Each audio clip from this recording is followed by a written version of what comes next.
Well, good evening, all. Ira Epstein with your metal market wrap-up, and this wrap-up is for the evening of Tuesday, and we're at the 6th of December, 2022, 5:35 p.m. Central Time. I'm happy to say I finished my outside day course. I met my schedule. They now have to compile it. It'll get up on our website probably by the end of the week, and away you go. I think you'll find it fascinating because you get so many of those configurations, both outside days up, outside days up, outside days down. Funny wording that I was using there. And they offer an opportunity in a unique way, and I try to present that for what it is. It's certainly not what the Enhanced Bollinger Band course does. These are continuation signals, but you'll see what I'm talking about in there, and there's ways to use them to build positions. I think it's pretty cool. All right. So if you think about it, a week ago, just last week, Friday, jobs report, doesn't seem like forever ago. The market takes off in the markets all the way to the upside. You're pushing on the S&P, talking the 4,200 level, and now you're back down here into the 3,950 zone. The Dow has given up an awful lot, and what went on? What went on is so simple, and I've been saying this. I said it through the weekend. I wrote about it Sunday night in my full research, and I've said it yesterday. The economy's too strong. And traders are starting to realize just every report we see, it's showing that strength. Where's the lag effect? That's what's wrong. So the dollar's getting a bid again. That sends down the metal market, sends the stock market down. What it didn't send down, and it was fascinating today, were the bonds and notes.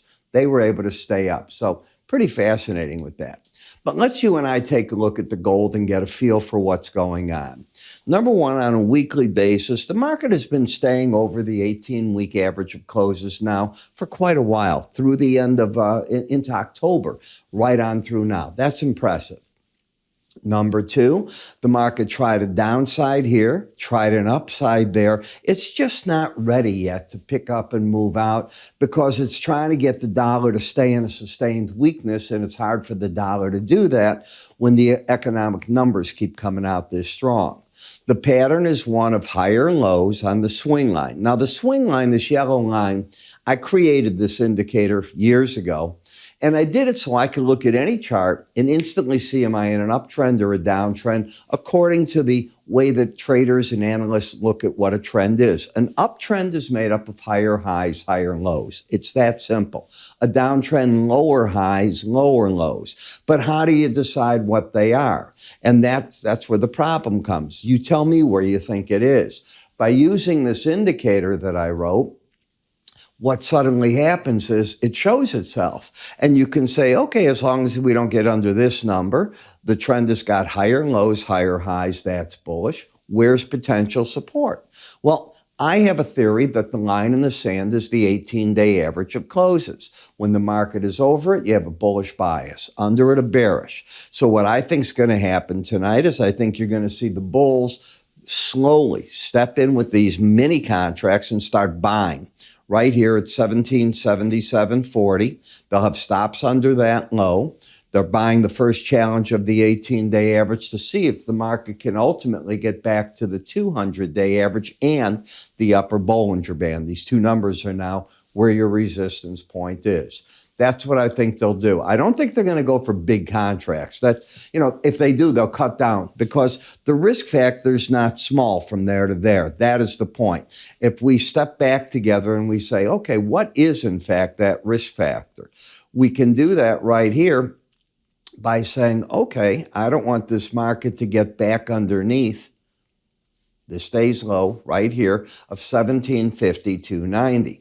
Well, from where you're going to talking of buying at 77, that's a $25 risk. To me, that's a big risk. It's one thing to risk it with these mini contracts, a very different thing for me to tell a client to risk $2,500 on a futures contract. Wouldn't do it. When we step over to the momentum, the reason I'm liking the market is it's corrected, past tense, an overbought condition. Doesn't mean it can't fall further. Doesn't mean it can't ultimately go down here if it's a failure. but this is the first zone where I'm seeing the support come in.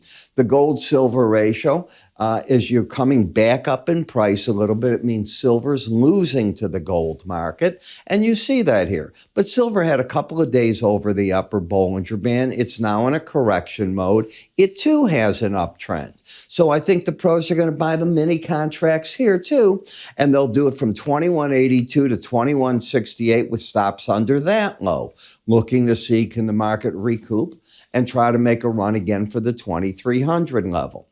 In the copper market, I think you're too overbought and you're not trending. You have a vertical move up, I see that, so do you, but you have a higher high and a lower low pattern. Now stay away from that. Then we get over to the platinum market, which is caught in the narrowness of the Bollinger Bands. It's decided to go sideways. And as we look at the palladium market, it's had its run up a couple of days, in fact, to the 18-day average of closes. I call that the line in the sand, and it couldn't get over it. So I don't see anything there. Last in the dollar, it's been coming up. What did I tell you? The first challenge of a 200-day average. Generally, you get down to that, especially if you're at a Bollinger Band with it, and you'll see the algorithms, the pros, they will step out in that first challenge. Doesn't mean that they're buying. It's one thing to want to be out of short positions. It's a very different thing to buy off of that signal. Momentum-wise, you're correcting, present tense, correcting an oversold condition until these numbers are both out of the 30 level.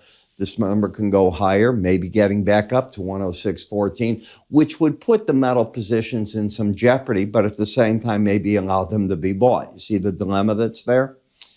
We talk about this and a lot more, and you can learn a lot of this in our Guide to Technical Indicators, volumes 1 and 2.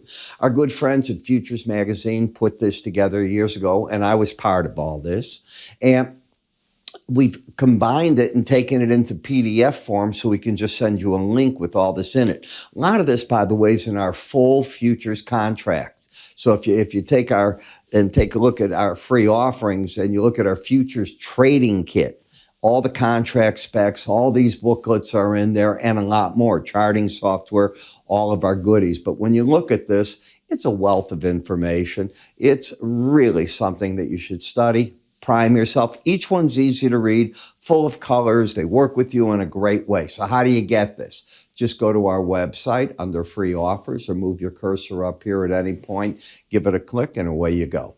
I'm Ira Epstein. It's good to be done with that outside day course. I'll take a breather a little bit, and then I'm going to look at some of the other courses that I either want to redo or maybe add another one. I'm Ira Epstein. You have a great day, and I will talk to you tomorrow.